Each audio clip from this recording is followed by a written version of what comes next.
I raise a hallelujah in the presence of my enemies. I raise a hallelujah louder than the unbelief. I raise a hallelujah. My weapon is a melody. I raise a hallelujah. Heaven comes to fight for me. I'm gonna sing in the middle of the storm, louder and louder.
As morning dawns and evening fades, you inspire songs of praise that rise from earth to touch your heart and glorify your name. Your name is a strong and mighty tower. Your name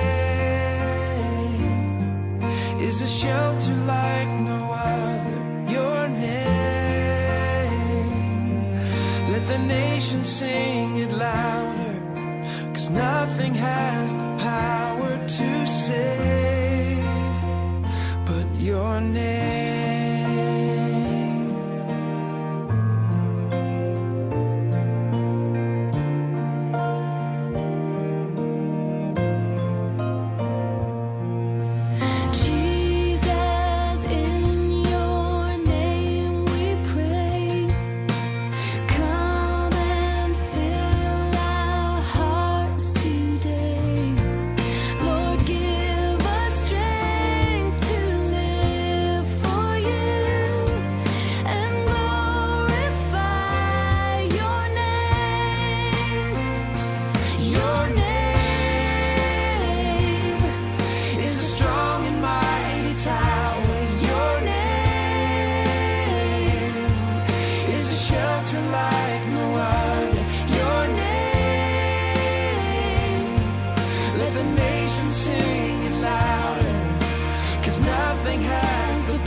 Your name is a strong and mighty tower.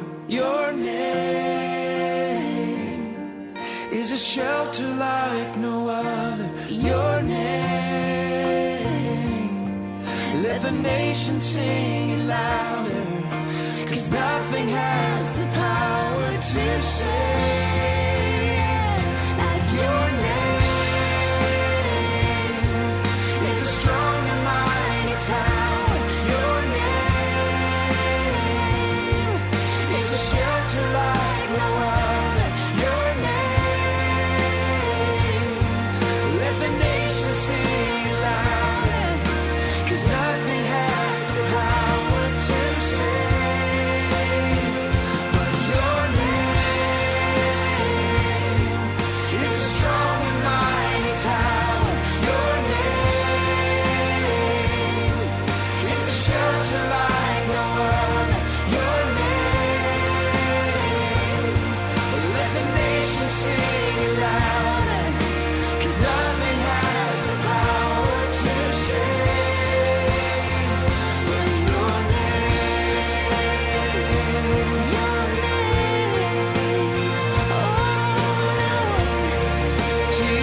You were the word at the beginning, one with God the Lord Most High.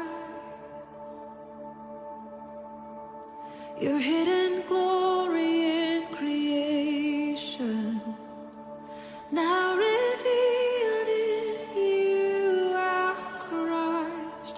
What a beautiful name it is. What a beautiful name it is. The name of Jesus Christ, my King. What a beautiful name it is.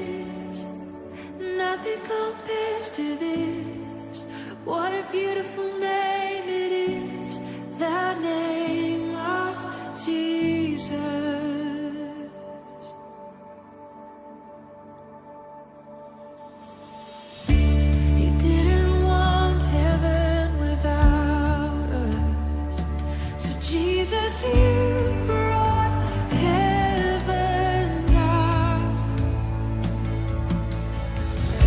My sin was great, your love was greater. What could separate us now? What a wonderful name it is. What a wonderful name it is. The name of Jesus Christ, my King. What a wonderful name it is. Nothing compares to this. What a wonderful name it is. The name of Jesus. What a wonderful name it is. The name of Jesus.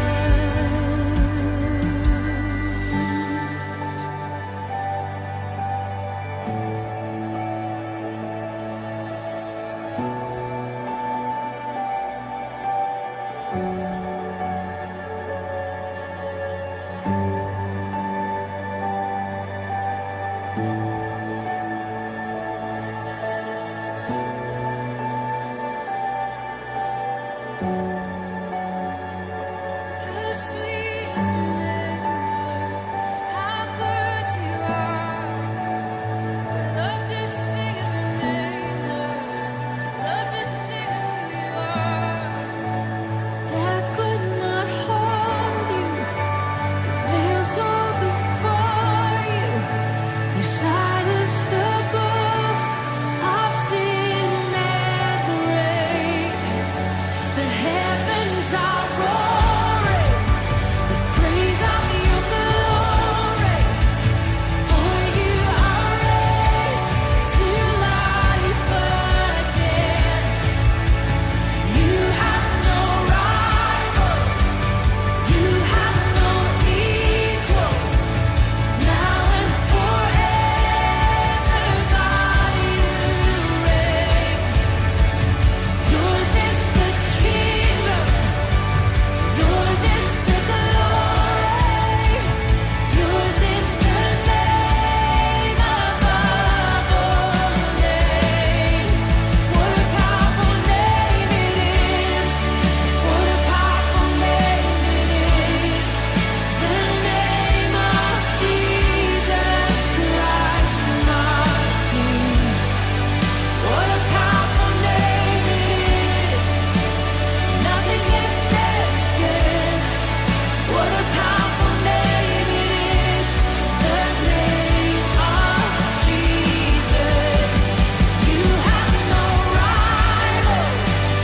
You have no equal. Now and forever, God, you reign. Yours is the kingdom, yours is the glory, yours is the name above all names. What a powerful name it is. What a powerful name it is. The name of Jesus Christ, my King. What a powerful name it is. Nothing can stand against. What a powerful name it is. The name of Jesus. What a powerful name it is. The name of Jesus. What a powerful name it is. The name of Jesus.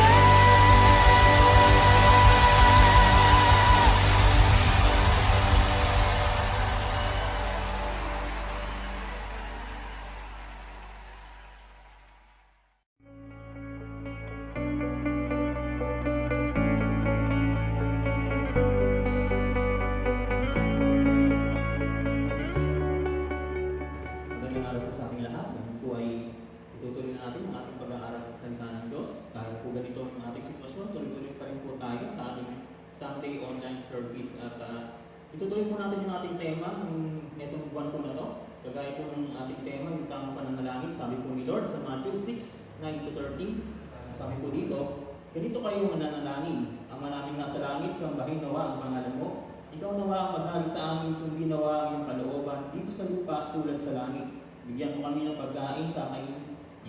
Bigyan mo kami ng pagkain kailangan namin sa araw na ito at patawarin mo kami sa aming mga kasalanan tulad ng aming pagpatawad sa mga nagkakasala sa amin. At huwag mo kami iharap sa mahigpit na pagsubok, kundi ilayo mo kami sa masama. Okay po. Bago po natin ito ituloy, tayo po muna yung manalangin. Hallelujah, Panginoon. Panginoon, lumalapit po kami sa inyo ngayong araw na ito. At inilalapit po namin sa inyo ang gawain na ito. Dalangin po ng Panginoon na itong aming church o yung aming mga members, Panginoon, is nasa ligtas na kalagayan, Panginoon, sa kabila ng aming mga sitwasyon sa buhay, na kami ngayon ay nakakarating, Panginoon. Dalangin po ng Panginoon, gagabayan mo sila, iingatan mo sila, Panginoon, at patuloy pa rin silang sasamba sa iyo, Panginoon. Salamat, Panginoon, sa araw-araw na devotions. Nakakita namin, Panginoon, sa mga devotions, Panginoon, kung gaano mo kami iniingatan, Panginoon, kung sino ka talaga sa aming buhay, at doon matetest, Panginoon, yung aming pananampalataya, Panginoon, kung naniniwala pa talaga kami sa Israel, Panginoon. Nawa, Panginoon, sa simula nitong aming pag-aaral hanggang sa dulo, Panginoon, ikaw ang sumama sa amin, Panginoon, at salita mo ang mahiyay sa araw na ito, Panginoon. Kung ang dalangin sa Panginoon Jesus, Amen. Okay, bago po tayo tumuloy, i-review lang po natin yung mga una natin naging topic. Yung pinakaunang topic po natin ay tungkol po sa verse 9, sabi dito, ganito kayo mananalangin, ang manaming nasa langit. Tinuro po yun ni Deacon Jericho nung first Sunday, at dito po nalaman natin na ang ating po palang Diyos ay ating ding Ama. Pero hindi lang po siya basta natin Ama, siya po yung tipo ng Ama na ka-close natin. Dito po sa atin sa Pilipinas, pag sinabing Ama, parang hindi mo ma-enjoy, parang hindi ka makarelate. Kasi po dito sa Pilipinas, karamihan ng tao, mga nanay, kasi yun yung nakalakihan natin. Sa TV, ang nanay ang palaging masipag, ang palaging inaapil, siya palaging mabait. Tapos yung tatay, sugarol, sabungero, lasinggero, namububog ng asawa. Tapos sabi dito, ang manaming. So parang hindi ka makarelate. Pero po dito, kagaya ng pinuro ni Deacon Jericho, ang sabi po dito sa isang verse, pag ikaw ay mananalangin, pumasok ka sa iyong silid, at kausapin mo ngayon ang nasa langit na hindi nakakita. So dito po, malinaw na pinapakita sa atin, ngayon po amang tinatawag natin, o yung ama natin na Diyos, is pwede mo siyang kausapin ng solo, ng personal, pwede mo sabihin sa kanya kung ano yung nasa kalooban mo. At siya yung nakakausap mo ng heart to heart. So hindi po siya yung tatay na hindi tayo makarelate. Siya po yung tatay na nakikinig sa ating mga problema. Dito naman po sabi, bigyan mo kami ng aming pagkain. Pagkain kailangan namin sa araw na ito. Yung tinuro naman po ni Kuya Ed is yung ating pang-araw-araw na pagkain, yung pang-araw-araw na physical na ating katawan. Ngayon po, tutungo po tayo sa ating topic. Tayo po dito sa verse 12, at patawarin mo kami sa aming mga kasalanan, tulad ng aming pagpatawad sa mga nagkakasala sa amin, verse 12. At yung verse 14 and 15, sapagkat kung pinatawad ninyo ang mga nagkakasala sa inyo, patatawarin din kayo ng inyong amang nasa langit. Ngunit kung hindi ninyo patatawarin ang nagkakasala sa inyo, hindi rin kayo patatawarin ng inyong amang nasa langit. Ngayon po, pag-uusapan natin yung kahalagahan ng forgiveness. The importance of forgiveness of sin. Ngayon po ganito. Bago yun, punta muna tayo doon sa sin. Sabi dito sa verse, sa Roma 3:10, sabi po sa Roma 3:10, walang matuwid, wala kahit isa. Sabi naman sa Roma 3:23, ang lahat ay nagkasala. Sa madaling sabi, tayo pong lahat ay makasalanan. Sabi dito sa Roma 6:23, ang kabayang ng kasalanan ay kamatayan. So, ang nakasulat po dito, ang kabayang ng kasalanan ay kamatayan, sabi sa Roma 6:23. So, sa madaling sabi po, parang ganito yan. May problema tayo. Ano? Kasalanan. So, ganito. Para mas maintindihan natin, para po yung ganito, imagine isa kang estudyante, tapos pumapasok ka at binigyan kayo ng project ng inyong professor. Ngayon, ang usapan, pagbalik nyo ng school, check ang professor yung project nyo. Ngayon ganito, pag uwi mo sa bahay, naging abala ka. Naglinis ka ng bahay, nagluto pa, nanood ka ng TV, o yung iba siguro nagti-TikTok, yung iba is kumakanta sa TikTok, yung iba naman is ginagaya yung mga linya sa teleserye sa TikTok at sinasampal ng sarili, yung iba naman sumasakay ng walis. So ganito po, sa sobrang dami kaabalahan, pwedeng problema, pwedeng yung mga pinaglilibangan natin sa buhay, etong part na to, yung problema natin, nakalimutan natin na meron tayo. Naging abala tayo sa maraming bagay, yung problema tungkol sa kasalanan natabunan.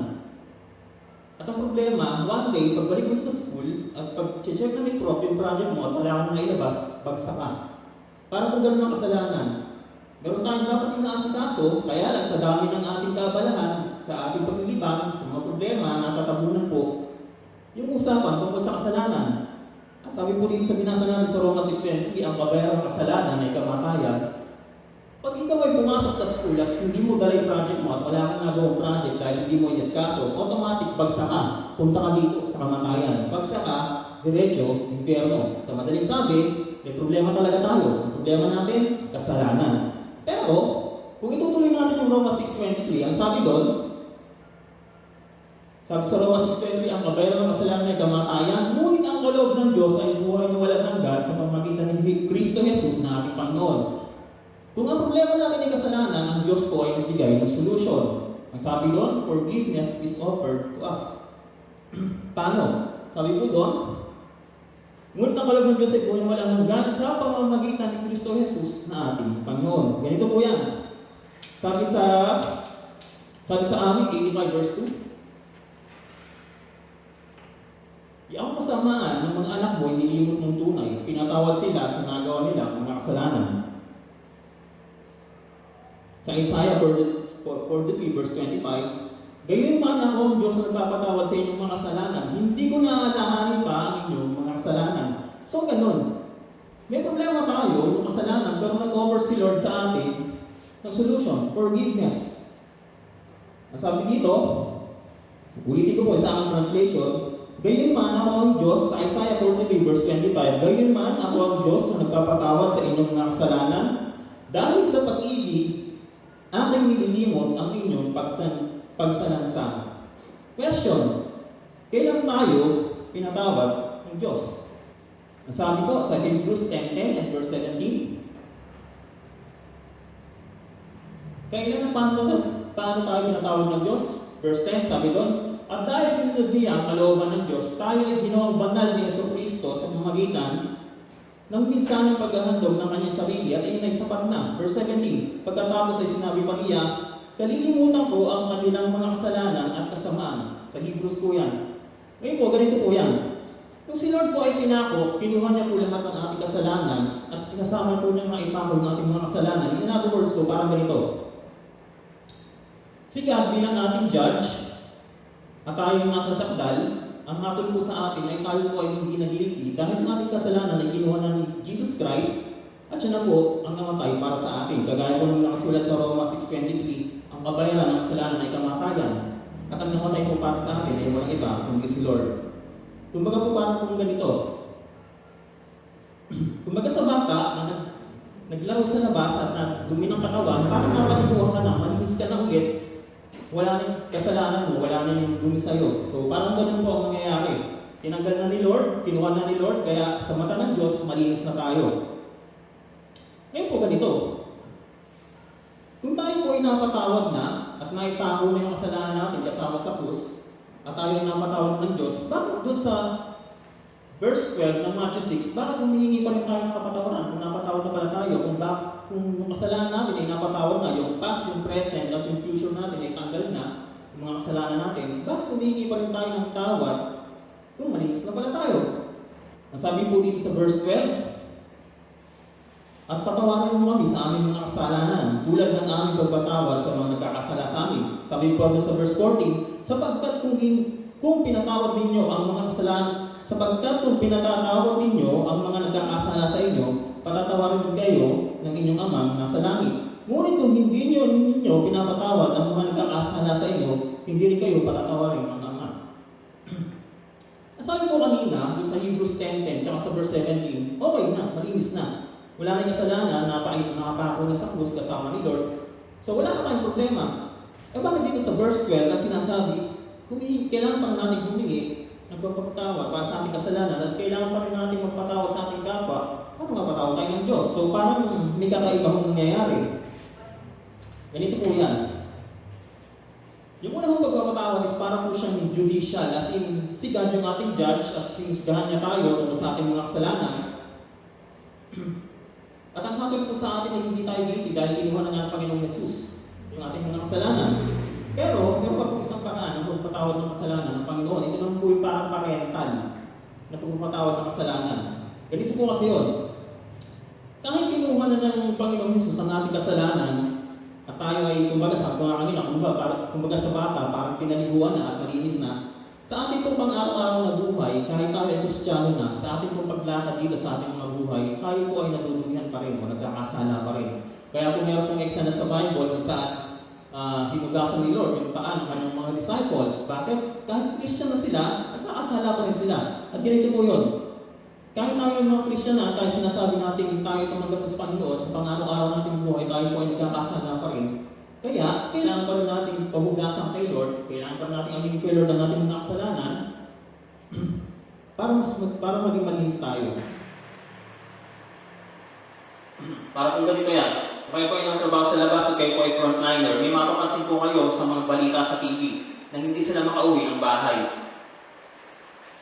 Sa amin po, sa aming pamilya, yung kuya ko po ay nagtrabaho sa labas at bago po siya pumasok ng bahay, tinatanggal niya yung jacket niya, tinatanggal niya sapatos niya, nagsasanitize siya, kasi hindi siya makalapit sa kanyang pamilya dahil possible na carrier siya ng virus. So, ganun din po, kahit po sa mga nasa frontline, pag ikaw ay parang feeling mo, parang pwede kang maging positive na carrier ng virus, hindi ka makauwi. Kahit gusto mo silang lapitan, hindi ka makalapit. Kasi alam mo pwede mo silang mahawa. Ganun din po ang sitwasyon natin sa Panginoon. Pag tayo po ay nagkakasala, kahit ilinis niya na tayo, pag tayo nagkakasala at nadudumihan yung ating paa, hindi tayo makapasok sa bahay o hindi tayo makalapit. Para kung ganito. Kumbaga, kahit gano'n mo sila kamahal, kahit gano'n pamahal yung pamilya mo, kung ikaw ay feeling mo is parang pwede mo silang mahawa, kailangan mo nang linisin yung sarili mo para makalapit ka sa kanila. Kahit mismo na sila, kahit mahal mo sila, kung hindi ka makalapit sa kanila, hindi mo ma-enjoy yung saya ng relationship mo sa Panginoon. Kaya po tayo lumalapit sa Panginoon para humingi ng tawad, is para ma-enjoy natin yung relationship natin sa Kanya. So ganito po. Sabi po dito, confess our sins, Kawikaan 28 verse 13. Ang nagkukubli ng kanyang sala ay hindi mapabuti, ngunit kahabagan ng Diyos ang nagbabalik loob at nagsisisi.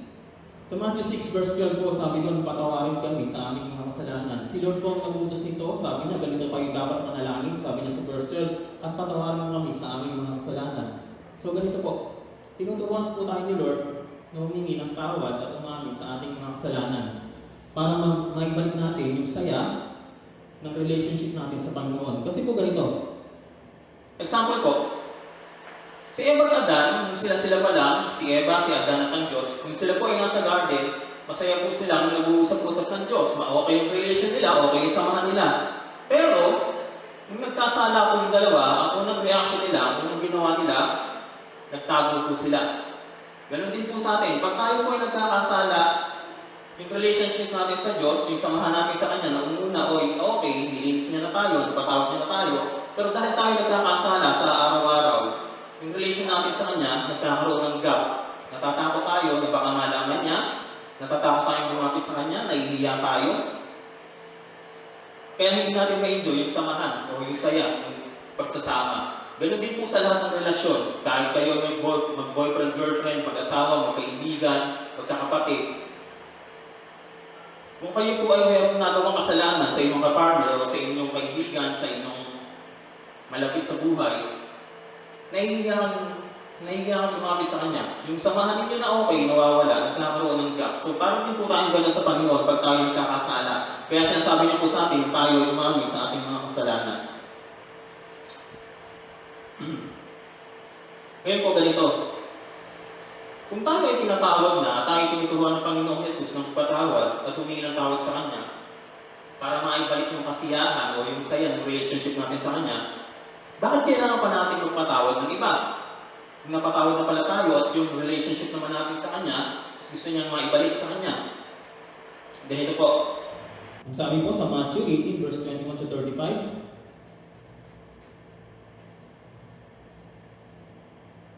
lumapit si Pedro at nagtanong kay Jesus, Panginoon, ilang beses ko po bang patatawarin ang aking kapatid na nagkasala sa amin? 7 beses ko ba? Sinagot siya ni Jesus.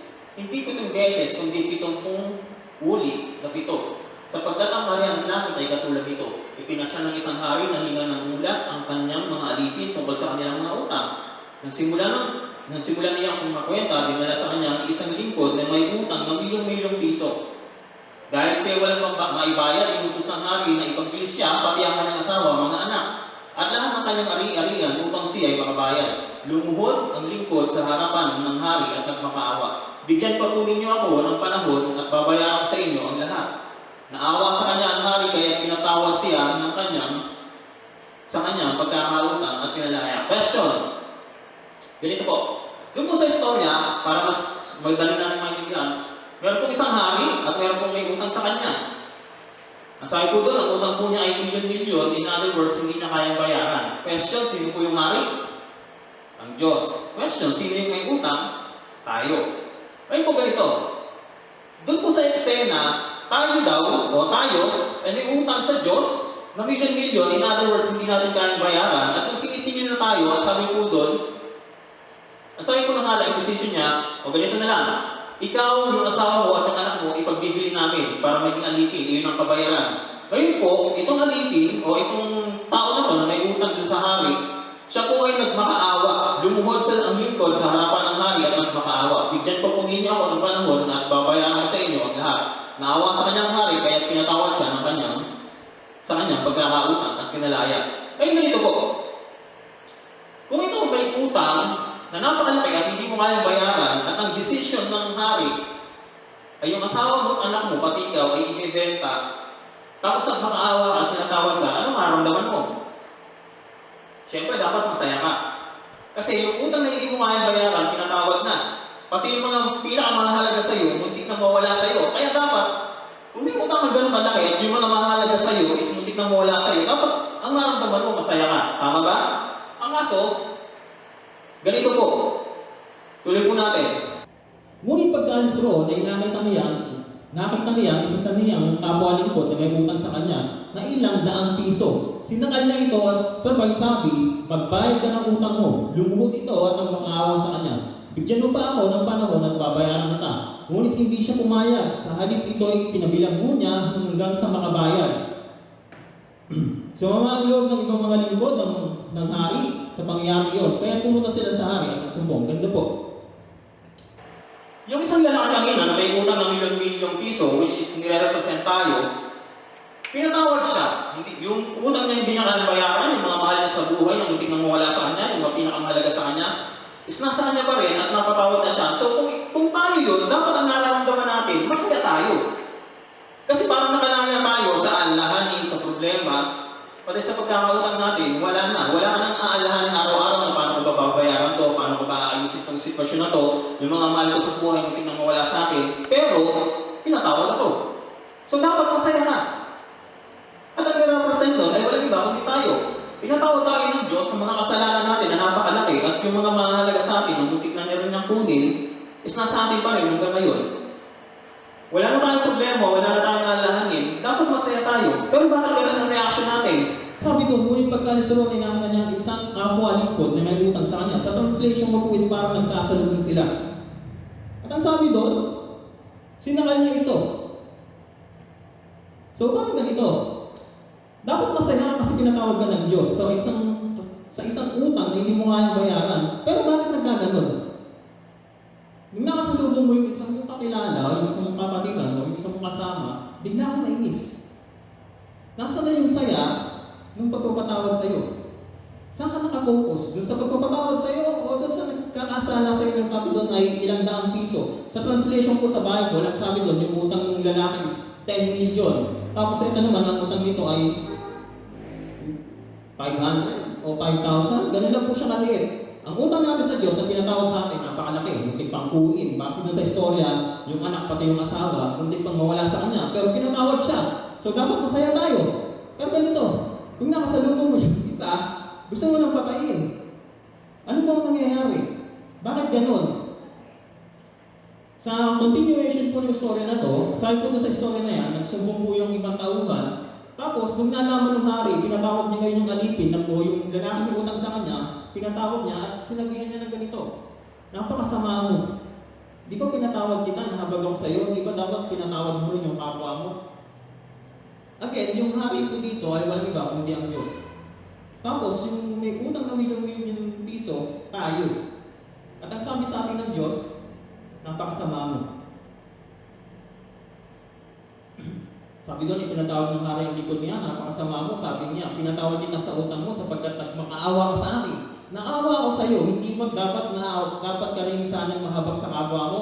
At sa galit ng hari siya pinabalanggo hanggang sa mabayad ng buo sa kanyang utang. Gayon din ang gagawin sa inyo ng aking ama na nasa langit kung hindi ninyo taos-pusong patatawarin ang inyong kapatid. So ganun po.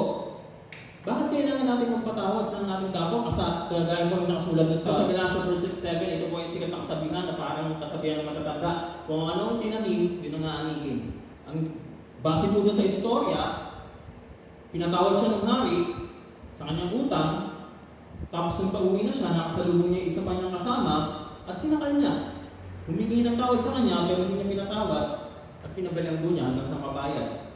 At ang ginawa po ng hari, pinatawad siya at sinabi siya napakasama mo. Kung ano yung ginawa niya sa kapwa niya, hindi niya ginawa sa kanya ng hari. So parang ganito po yun. Kung ano yung tinanim mo, yun din ang anigin mo. Kaya po ang sabi doon, magpapatawad ka kagaya ng pagpapatawad sa atin. So ganito.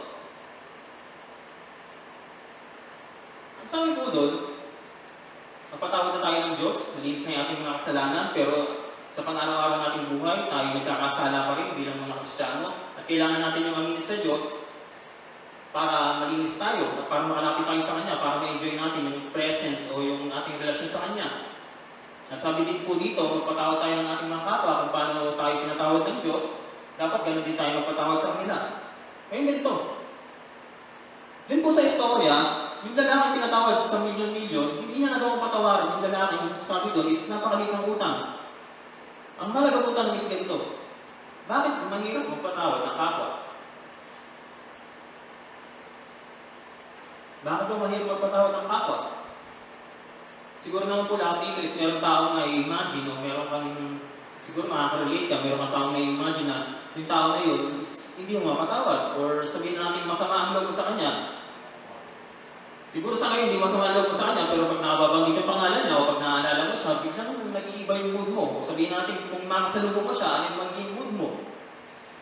At ang tanong is, bakit nga ba ganun? Alam naman natin, bilang matatagal ng Kristiyano na pinatawad na tayo ng Diyos at dapat nagpapatawad din tayo. Ang sabi nga dito, kung ikaw ay hindi mo kayang patawarin yung tao na yun, na napatawad na ng Diyos, ay pili mo, mas mataas ka pa sa Diyos. Dahil siya pinatawad ng Diyos, pero ito hindi mo siya mapatawad.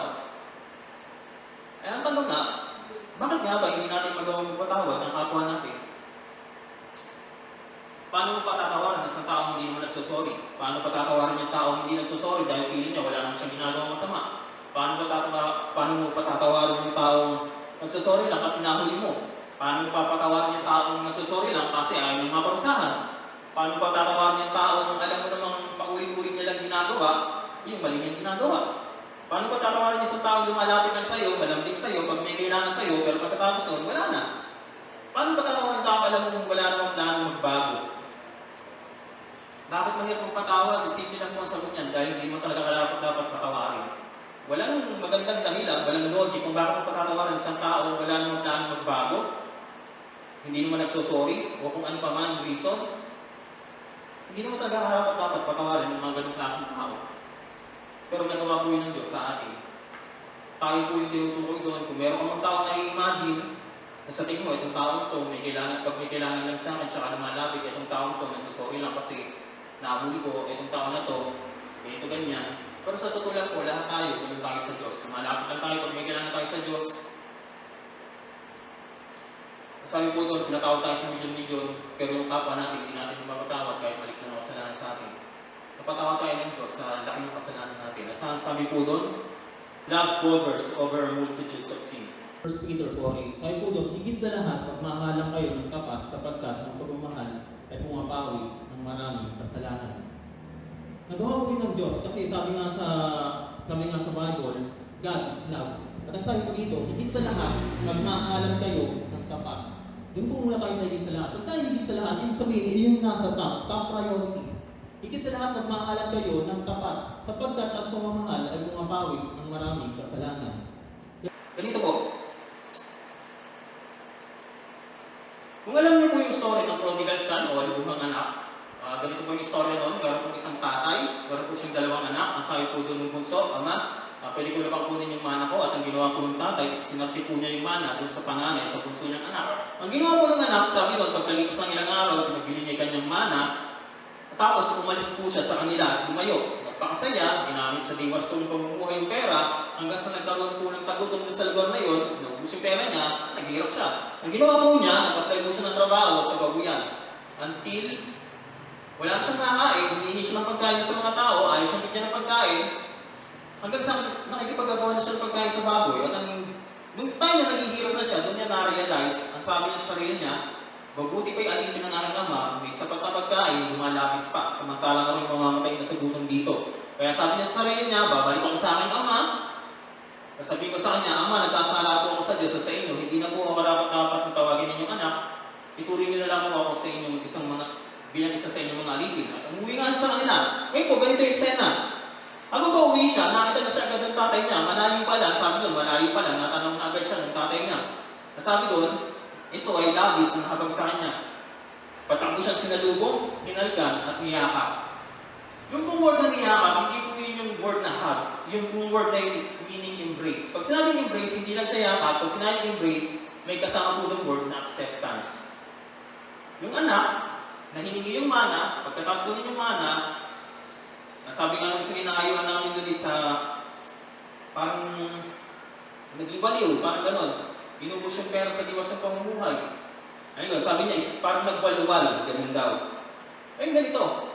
Pag po kami yung mga hinahayuan, tinatanong ko yung mga hinahayuan namin, sinasabi sa kanila, kung kayo yung magulang, hiningi sa inyo yung mana, pinalaki mo siya, hiningi sa iyo yung mana, pagkatapos mo yung mana, bigla kang nilayasan, wala ka man lang kaalam-alam kung saan nagpunta, tapos makakita mo, biglang mabalik-balik sa iyo. Kung ikaw yung magulang, ano gagawin mo? Question, kung kayo yung magulang, ano gagawin niyo? Nung kung ginawa ko yung tanong na yun, sinagot ko rin yun, natural. At sagot ko po doon, nung ginawa ko yung tanong na yun, sabi ko sa sarili ko, bakit ito bumalik lang sa akin ito? Yun po ang nasa isip ko, balik-balik ka pa rito, yung parang gano'n. Pero ako po ay nagulat, sa lahat po ng aming nayuan, 3 years ago hanggang ngayon, sa tuwing umahayo po kami at ako po ay nagtatanong, kadalasan ko ng mga sumasama sa hayo namin is mga magulang. Pag tinatanong ko sila, kung ikaw yung magulang at gano'n ang ginawa sa iyo ng anak mo, pinalaki mo, hiningi yung mana, bigla kang nilayasan, pag bumalik sa iyo, ano gagawin mo? Ang sagot ko nila sa akin is palagi akong nagugulat. Ang sagot ko nila sa akin is ganito, tatanggapin ko siya kasi anak ko siya. Ang sabi po dito sa 1 Peter 4, magaling po sa Tagalog, higit sa lahat, pagmamahala kayo ng tapat sapagkat ang pagmamahal ay pumapawid ng maraming kasalanan. Ang sabi po dito sa Matthew chapter 6, verse 9, ganito kayo manalangin, Ama namin nasa langit. Ang Diyos po ay ating tatay. Kagaya po ng prodigal son, yung pong tatay doon ay walang iba kundi ang Panginoon na tayo po yung anak. Kahit ano pa pong kasalanan ang ginawa natin, pag tayo bumalik sa Kanya, inamin natin ang ating kasalanan, hugasan niyo yung paa natin, at babalik yung relasyon natin sa Kanya. Kagaya yung sa prodigal son, binihisan siya, binigyan siya ng sandalyas, tinanggap siya dahil siya ay mahal ng tatay niya, at dahil siya ay walang iba kundi yung anak niya. So natanggap siya ngayon yung tatay niya. Ganun din po sa atin. Tayo yung anak, tayo yung may kasalanan, pinatawad tayo sa kasalanan natin, at kahit pinatawad tayo, nakakasalanan tayo sa pang-araw-araw natin. Pero, kung tayo ay lalapit sa Kanya, taaminin natin ang ating mga kasalanan, tayo ay patatawarin pa rin niya. At babalik yung saya, yung enjoyment, yung relationship natin sa Panginoon. Ngayon po ganito.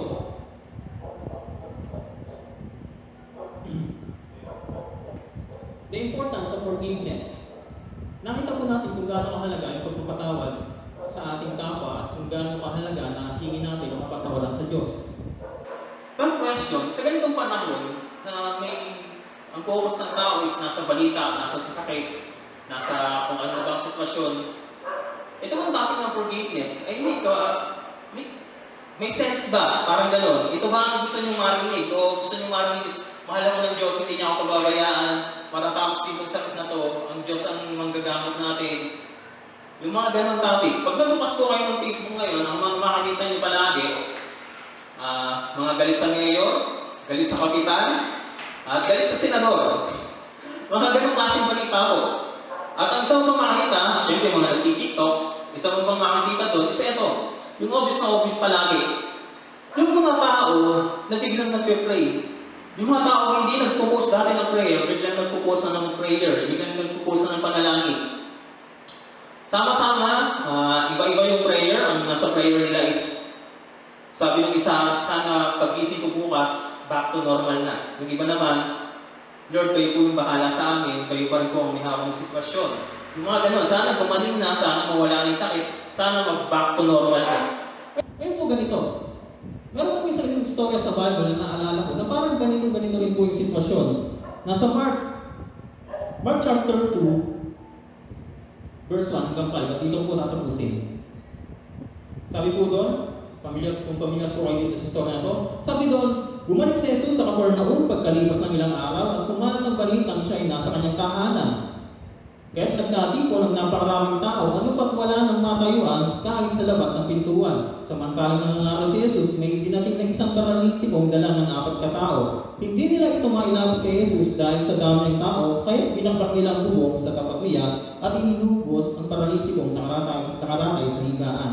Nang makita ni Jesus kung gaano kalaki ang kanilang pananalig, sinabi niya sa paralitiko, anak, ipinatatawad na ang mga kasalanan mo. Medyo may kakaiba po sa istorya na yun. Lalo na doon sa ginawa ni Lord. Ganito po, doon po sa eksena, si Lord ay nasa kanyang bahay, siya po ay nagpa-Bible study, at maraming tao. Nabalitaan na lang si Lord ay nandun, nagpuntahan sila sa bahay, at habang si Lord po ay nag-preach, may dumating na 4 na tao, at yung 4 na tao na yun is may buhat-buhat na paralitiko. At gusto nilang ilapit kay Lord para pagalingin. Ngayon po, sa sitwasyon natin dito, hindi lang sa Pilipinas, kundi sa buong mundo, maraming may pasanin na gusto nila na itong nangyayari sa atin ngayon is gumaling na. Gumaling na, mawala na, mag-back to normal na. Yung 4 gusto nila, yung paralitiko, gumaling na, gusto nilang ilapit kay Lord, mag-back to normal na. Mawala na yung sakit niya. At ganun din po ang nangyayari sa atin ngayon. Pag nagbukas ka ng Facebook, nakakita mo sila, nag-pray sila, nag-worship sila, at ang reason ng pag-worship nila, at pagsamba nila, pagkapit nila, pagtawag nila sa Panginoon, is para umokay na yung sitwasyon. Kagaya po ng nangyayari dito. Ngayon po, itong 4 na to, dahil sa kanilang pananalig o dahil sa kanilang pananampalataya, nagawa nilang umakit ng bubong at binakbak nila yung bubong. Sa sitwasyon po natin ngayon, parang ganun. Maraming tao nagtutulong-tulong at dahil sa kanilang pananampalataya, nagkakagawa sila ng kakaibang bagay. Lilinawin ko lang po, ito pong 4 na to, ang nagpupush sa kanila is yung kanilang pananampalataya, hindi po yung kanilang takot o hindi yung kanilang fear. Ang nagpupush po sa kanila yung kanilang faith, hindi po yung kanilang fear. Pag fear ang pinagana mo, mapaparalyze ka. Ayun ganito, parang ganyan yung sitwasyon natin. Ang kaso, si Lord may kakaibang ginawa. Ang nasa isip ng 4, dadalhin ko tong paralitiko na to sa Panginoon para gumaling na siya, para mawala yung sakit niya, at para mag-back to normal na siya. Kagaya ng sitwasyon natin ngayon, yung mga panalangin ng mga tao. Pero si Lord, iba yung nasa isip niya. Babasahin ko po. Ang sabi dito, hindi nila mailapit kay Jesus dahil sa dami ng tao, kaya binakbak nila ang bubong sa tapat niya at inubos ang paralitikong nakaratay sa kanyang higaan. Verse 5, nang makita ni Jesus kung gaano kalaki ang kanilang pananalig, sinabi niya sa paralitiko, anak, ipinatawad na ang kasalanan mo. Ang gusto po ng 4, kaya nila nagawang umakit ng bubong, kaya nila gumawa ng kakaibang bagay, is para mawala na yung sakit ng kasama nilang paralitiko. Ganun din po ang sitwasyon natin.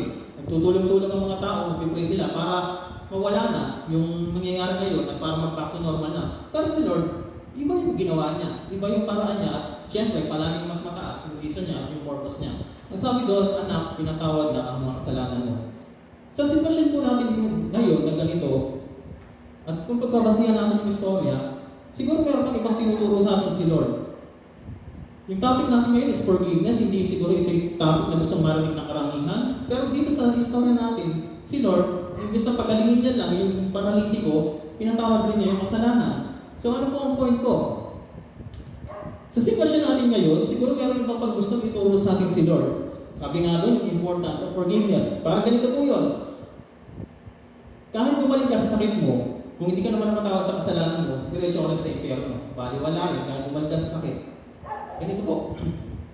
Sa totoo lang po, ang pinakamalaking wala na ginawa ng Diyos sa ating buhay is hindi naman yung pagalingin tayo sa ating sakit. Ang pinakamalaking himala na ginawa nito sa ating buhay, yung patawarin tayo sa mga kasalanan natin. Sabi ko nga kanina, bakit mahirap magpatawad? Kasi hindi naman talaga karapat dapat patawarin. Pero nagawa po yun ng Diyos sa atin. Sa sitwasyon po natin ngayon, naniniwala po ako, at siyempre soon, mangyayari rin. One day, magbaback to normal tayo. Nakakalabas na ulit tayo ng bahay, gagawa na ulit natin yung ating mga pang-araw-araw na gawain, yung normal routine natin. Pero ang question, sa ganitong sitwasyon, nagawa ko magpatawad. Naka-quarantine tayo sa bahay, pero baka mamaya meron kang kasama sa bahay na hindi umakasundo. Naka-quarantine tayo ng ilang buwan, tapos nasa bahay ka, feeling mo parang nasa impyerno. Baka mamaya meron kang ka-close, na nagkasama kayo ng loob. Sabi nga kanina, pag nakagawa ka ng kasalanan, hindi ka na komportable kasama siya. Siguro meron kang nasaktan. Hindi kaya ito na rin yung time para i-chat mo, i-message mo, kumustahin mo, okay ka lang ba? Buhay ka pa ba? Hindi kaya ito yung time para tumuha tayo ni Lord na magpatawad ng ating kapwa. One day, paglabas natin ng bahay, pag nawala na itong COVID-19, pag nawala na yung virus na to, one day magkakasalubong kayo sa kalsada. At question, pag nagkasalubong kayo sa kalsada, magbabatian ba kayo? Magingitian ba kayo? O kagaya ng story natin kanina, gusto mo siyang sakalin.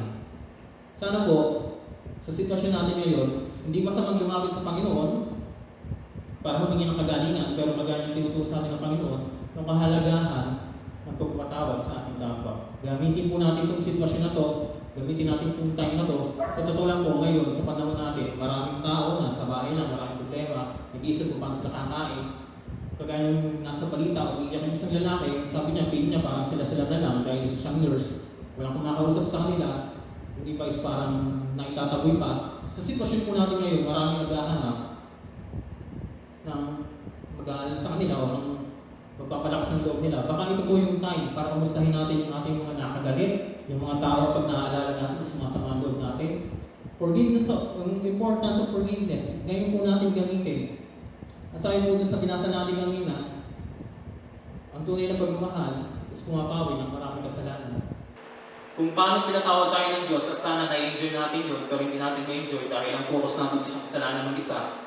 Sana magawa natin magpatawad, sana kung sino man yung tao na isip kanina, i-chat mo, i-message mo, kumustahin mo, at naniniwala ko ako na gagawa ang Diyos sa buhay nila. Kagaya ni Lord, ang gusto lang naman ng apat is gumaling yung kasama nilang may sakit, pero si Lord, ang ginawa niya, pinatawad niya sa kasalanan. At one day, paglabas natin ng bahay, naniniwala ko ako, pag nagkasalubong-salubong tayo, yung mga house church natin, baka meron kasama dito sa church na wala sa church, magkaroon kayo ng tampuhan o ano pa man, try mo kumustahin ngayon yung sitwasyon na to. Kumustahin mo siya, okay pa ba kayo? May pagkain pa ba kayo? Nadadala ba kayo ng supply ng barangay? Nakakalabas pa ba kayo? Kumustahin mo sila.